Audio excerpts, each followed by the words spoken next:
heading south of the Mason-Dixon. This is the Week in Review at the Abbeville Institute.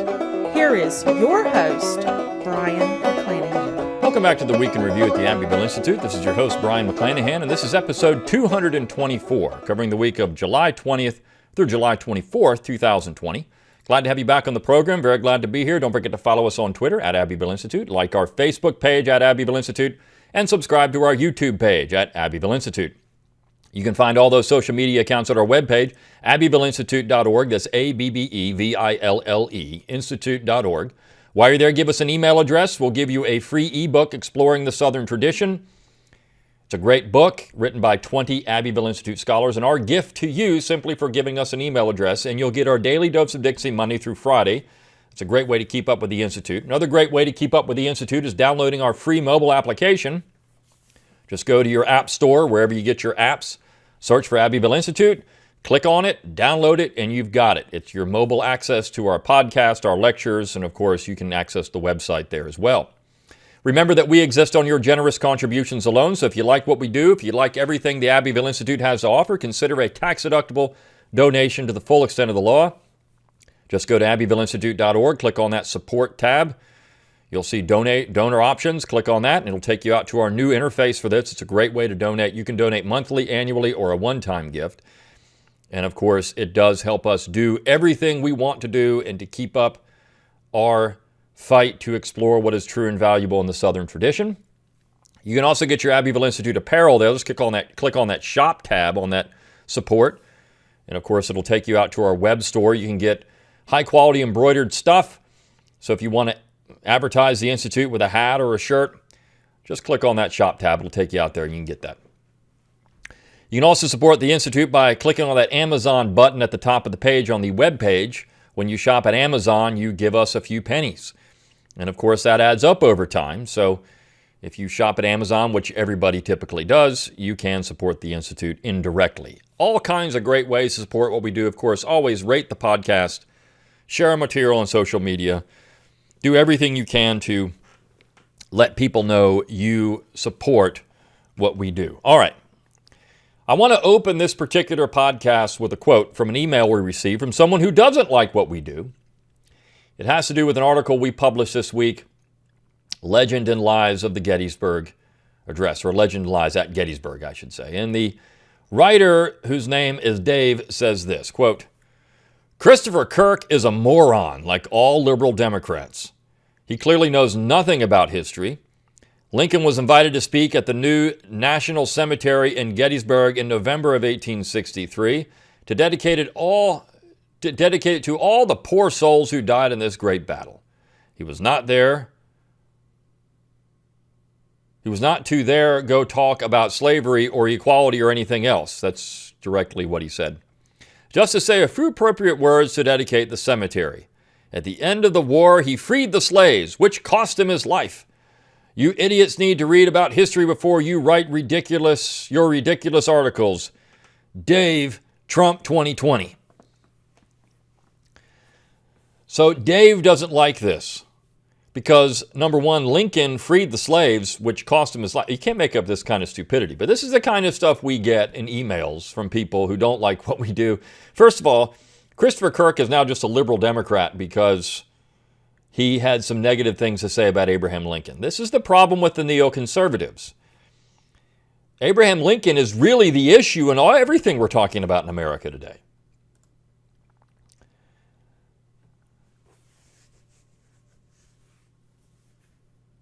And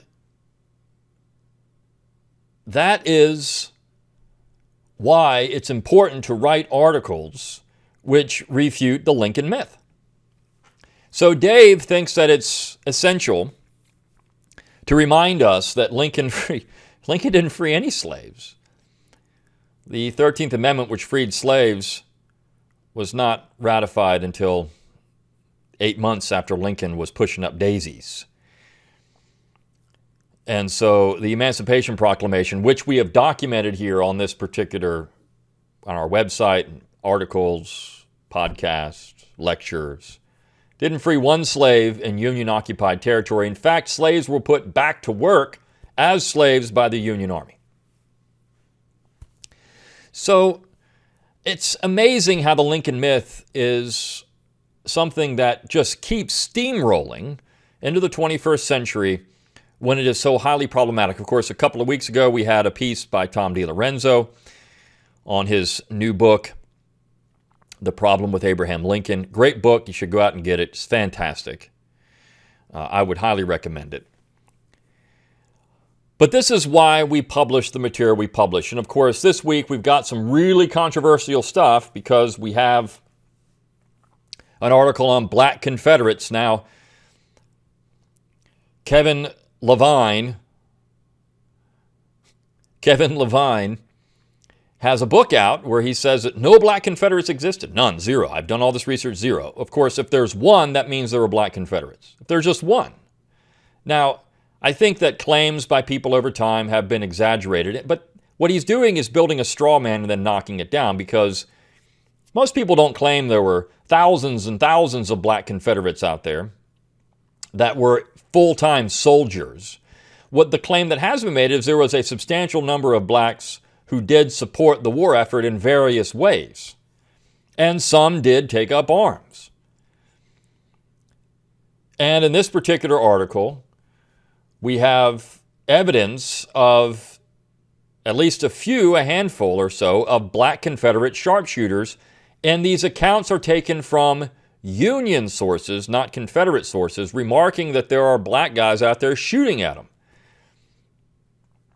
It's a great article because it punches holes in this narrative of Northern self-righteousness, and it gives you a complexity of the entire event.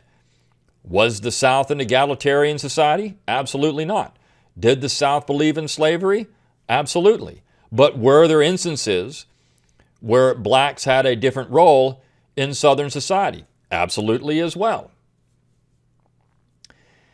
And of course, this doesn't mean that anything else has changed. It just means that there were blacks who were serving in the Confederacy in various capacities, just as they were in the Union Army in various capacities. One event that I always like to talk about is there was a ship known as the Chattahoochee, which was under Union control, and the Confederacy boarded it and took it.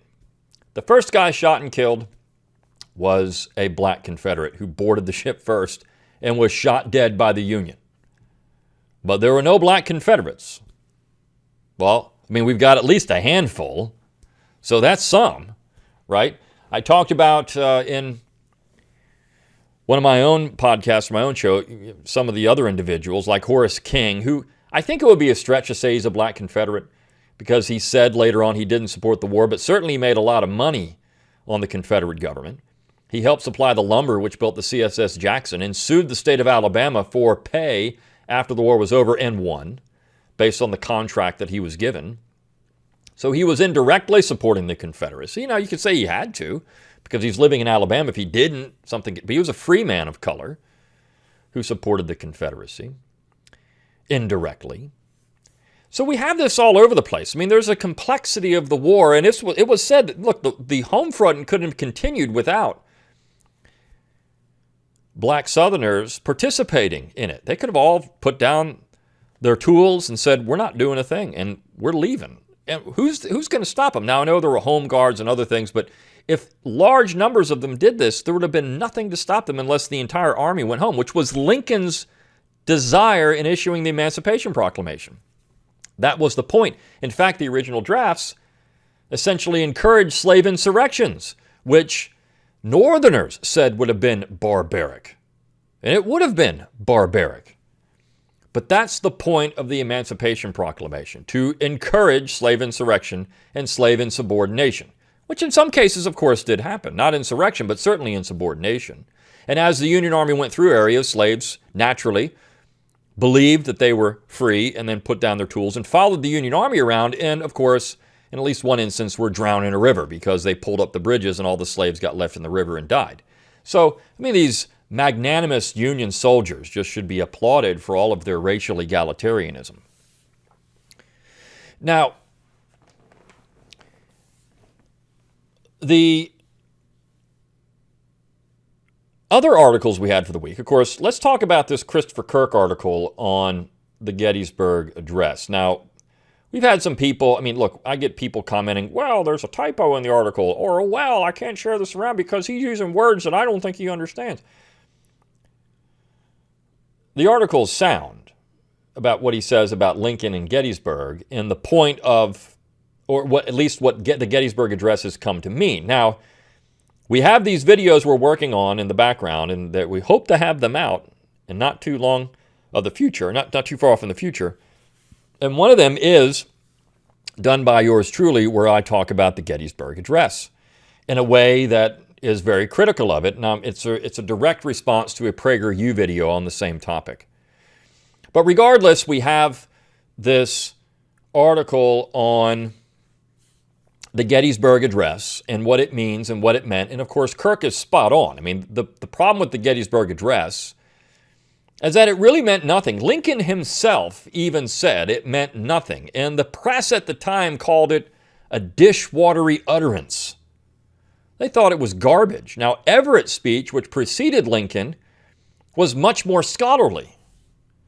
Lincoln's address meant nothing. And it's, as Gary Wills wrote later on, Lincoln revolutionized the revolution. He made stuff up while he was standing there. But yet we're supposed to, read the Gettysburg Address as we say the rosary, burn candles, and genuflect, because this is the American religion now. This is the major problem with so many things we have in American society. We've got a secular religion, which is Lincolnianism, Lincolnian democracy, which, whatever that means, because, of course, the idea that somehow the North was more democratic than the South is just completely bunk. Neither section really believed in egalitarian democracy in 1864 or 1863. Or 1865 or 62 or 61, really until you get to the late 19th and early 20th centuries when you start seeing more of this. In fact, when the U.S. ratified the 15th Amendment, the feminists were up in arms over this because in their mind, that should have been an egalitarian revolution. Women should have been granted the vote by the central authority just like black men, and they were not. And so you have people like Elizabeth Cady Stanton going ballistic because women were not given the vote, and they had supported the war. They thought this was a revolution, a political, moral, and social revolution. And what did they get? The end of slavery, and black men can vote. And these white women in the North were really upset about it. Why did not women get the vote? Well, because, I think you could see some nefarious reasoning here out of the North. First of all, black men getting the vote would mean that you would have a large number of voters now in the South that could vote, and of course vote Republican, which they did in large numbers when they could vote. If you gave white women the vote, you've disfranchised all these white men in the South through the 14th Amendment. But if you gave women the vote, now you've enfranchised large numbers of Southern women who you've had now complete destruction of the Southern male population. 75% of that population fought in the war. We know there were at least 250,000 Southerners killed in the war, if not larger numbers. As they've gone around, people have gone around and started bean counting these battlefields, they've found more and more soldiers that were dead. Plus, you have the tremendous physical destruction. So if you give women the ability to vote, well, that's going to increase the Southern voting electorate tremendously on the other side. So, and you can't deny them the vote through the 14th Amendment. You can't disfranchise them. So, hey, now you've got all these white Southern women, and oops, that's going to knock down this entire process you just created where Republicans could win elections in perpetuity in the South. Now, again, I'd have to go and see if anybody actually said this, but knowing the Republican Party and knowing the things that they would do, I'm certain people thought about this. So the Gettysburg Address is a horrible distortion of history. It's 50 words, eloquent speech. Lincoln puts some phrases together, as he was good at doing, and makes this speech that becomes the American political religion. So that particular article was going to tick people off. So was the article we ran where it said, by Sandy Mitcham, where it said the war was not about slavery. That one's going to tick people off too. Because you see, there are two separate issues here. And I know this is the argument. Well, yeah, the war wasn't about slavery, but secession was about slavery. Well, you could make that case that Southern states, the first 7 states to secede from the Union, were certainly concerned about the future of the domestic institution of slavery, but more importantly, they were concerned about the expansion of the domestic institution of slavery, which they said, because the Union and Lincoln, the Republicans, had made it clear they did not intend to interfere with the institution in the states where it already existed, but only in the Western territories. So certainly these states were concerned about slavery, but more importantly, the expansion of slavery into the Southwest and potentially into South America, wherever else they could do it. I mean, that was certainly part of their worldview. The Upper South, though, it's a little more complicated. You had 8 states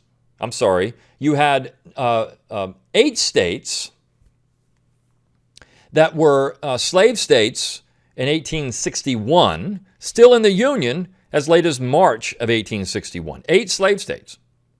There were 15 slave states in the United States. They were still part of the United States. And of course, William H. Seward and others was trying to encourage these Upper South Unionists to control the government so they didn't leave, which means that you had 2 slaveholding republics battling it out here in the early stages of the secession crisis. Lincoln had made assurances to those states he wasn't going to abolish slavery. It was going to stay. And in fact, the Corwin Amendment, which was, as Daniel Crofts has pointed out, Daniel Crofts by no means a neo-Confederate historian has pointed out, the Corwin Amendment really was the Lincoln Amendment. Lincoln's fingerprints were all over it. So the fact is, you had a concerted effort on the part of the North to keep these slave states in the Union. And when Lincoln said he was going to call up 75,000 troops to put down the rebellion in the South, that's when these states left, because they weren't going to allow the general government to coerce a state without a declaration. Lincoln is saying these states are still in the Union. There's no declaration of war. This was a violation of the Constitution. And there was no war, by the way, while James Buchanan was president. There's no war. We didn't have to have a war. So the argument, well, without slavery, there had been no secession. Maybe some people talked about it as early as 1787 in Philadelphia. I mean, so we know it didn't happen, but there was some open discussion about it even before the issue of slavery really became this political hot potato by the middle of the 19th century. Slavery was a political issue, not a moral issue. For probably, I mean, I can give you a percentage, but I would say for probably 95% or more of Americans, it was a political, not a moral issue. There were certainly moral abolitionists who were against the institution, just as there are people who are morally dedicated to pro-slavery ideology. But most Americans didn't fall in those camps. They looked at it as an annoying political issue, which is why Calhoun said, look, let's table this thing. Which is why other Southerners and Northerners said, let's table this thing. We can't do anything about it. It's why Philip Pendleton Barber of Virginia said, because we can't do anything about this, it's illegal. We shouldn't even talk about it in the Congress. It's not an issue for the Congress to discuss. You see, it was a political issue with a political motivation. Just as a lot of things that are happening in the United States today are political issues with political motivation. So this particular article on why the South, why the war wasn't about slavery, it gets into economic arguments and the political arguments. Of course, Sandy Mitcham has a new book out of that title. It Wasn't About Slavery. You should pick that up too, by Regnery History. It's a fantastic book as well. Highly recommend it. And it is, just a nice overview of this particular idea that the war was bigger than just a fight over slavery. The war was about securing the Union, of maintaining the supremacy of the federal government. That's what the war was about. That's what Lincoln said it was about. But you can't just say that because people aren't going to support it. So you got to come up with something else. So you got to have this moral imperative to free slaves, which Lincoln was lukewarm on doing. In fact, as Phil Magnus has pointed out in his book on colonization, Lincoln was trying to the very end of his life to colonize slaves in Africa. Now, we could say that's a Jeffersonian thing. Because if you look at what Jefferson said about slavery in the 1780s, he thought it was an abomination, but he didn't know what to do with it because he didn't think that you could have a situation where masters and slaves were on equal footing anywhere. They had to go somewhere else. So I think Jefferson's mind, it was the Western Territories. When that didn't work out, because the Western Territories denied the ability to bring blacks into those states at all, you had to go to Africa.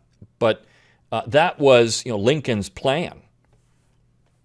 So he wasn't an egalitarian. Lincoln wasn't, he even offered at one point in January of 1865, look, put down your arms. You can come back in. We'll postpone this 13th Amendment thing. How long? 20 years? We'll put it off. You have time then to get back in and end it yourselves. We'll postpone it. I think that was a serious consideration. So, those two pieces are great. And then, of course, we have a piece by Cliff Page, Civilization, the Balance, the piece published on Monday. Now, Cliff Page is a world-class sculptor. And he talks about sculptures and what that actually means for civilization. And I really like this.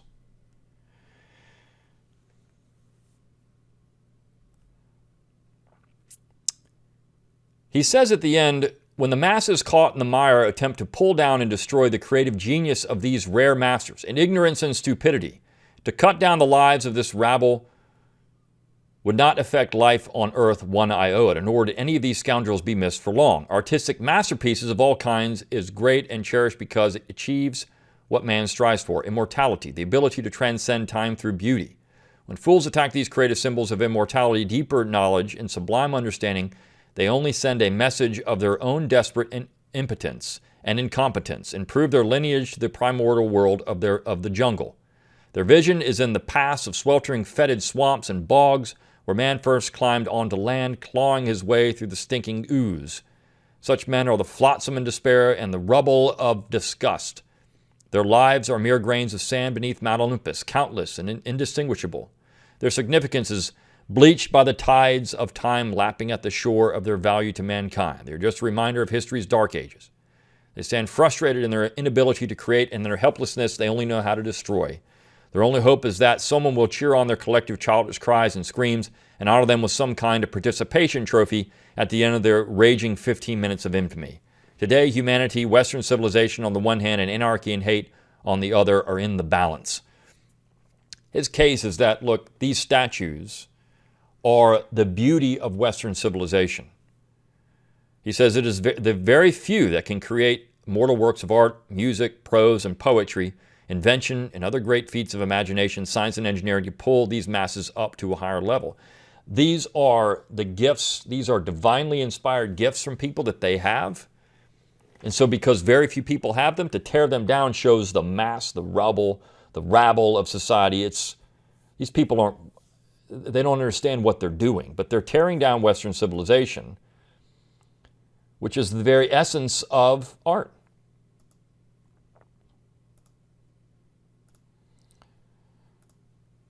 So we have these really wonderful pieces. And in that theme of art, we had it this week, I want to wrap up this particular episode with a discussion of a poem. This is by David Middleton, who is a fantastic poet.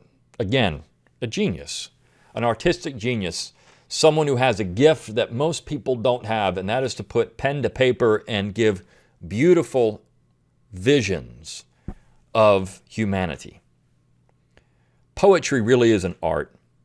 It's something that very few people can do well. A lot of people dabble in it and they're not good at it, yours truly included in that. Over my life, I've dabbled in it at times and just don't do a very good job with it. But David Middleton is the exception to that. He writes beautiful poetry. And this particular poem, and I'm going to read it, and I'm going to do my best to interpret it the way I think that it could be interpreted as you would read it. It's not a long poem, but it's entitled The Statue in the Glade, and of course it is about Confederate monuments. He begins with a quote from the great fugitive agrarian Donald Davidson, where Davidson said, "Only such men could tell what once could be, hear what we hear, see what we see." And he said this in an article entitled Late Answer to a Civil War Seminar. So I want to read, and the imagery and the feeling from this poem is so good. It's so good. I mean, Professor Middleton should be applauded for this effort here. I mean, this is just a beautiful poem. The wind is all but silent in the pines around a glade whose light comes down from fire, not filtered or aslant through needle, cone, a heightened brightness passing as it stays. And there, alone, a ghostly statue stands, through which both beams and shadows make their way from morning until evening, and at night stars twinkle down, then up from sky and blade. The statue is a private, dressed in gray, coat, musket, powder horn as though of stone, feet wrapped in rags, the very ground his base, his piercing gaze fixed like a bayonet. Now palpable in recollection's flesh, a solid wraith, the boy can never be defaced or toppled, scorched or spat upon. Flung paint would splatter only earth and air. A legend on a plaque no fingers trace is like a graven shade, the wording worn and in a language hard to understand except by those who heard it at their birth.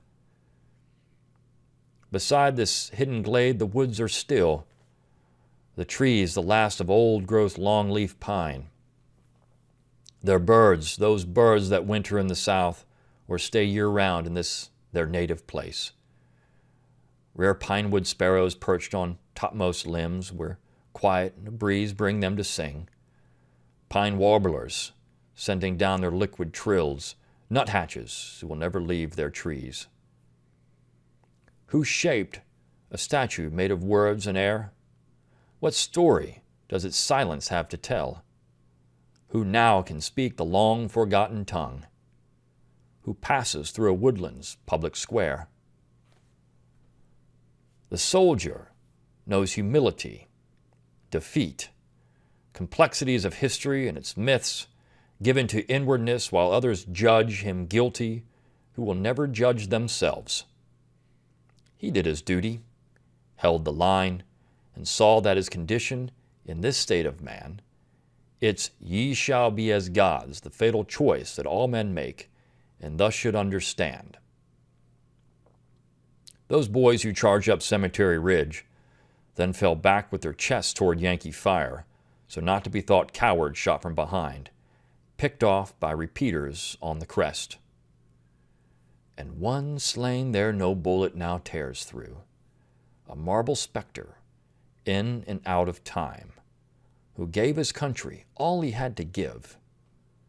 This boy who knew he had not long to live, who died before his love became a crime.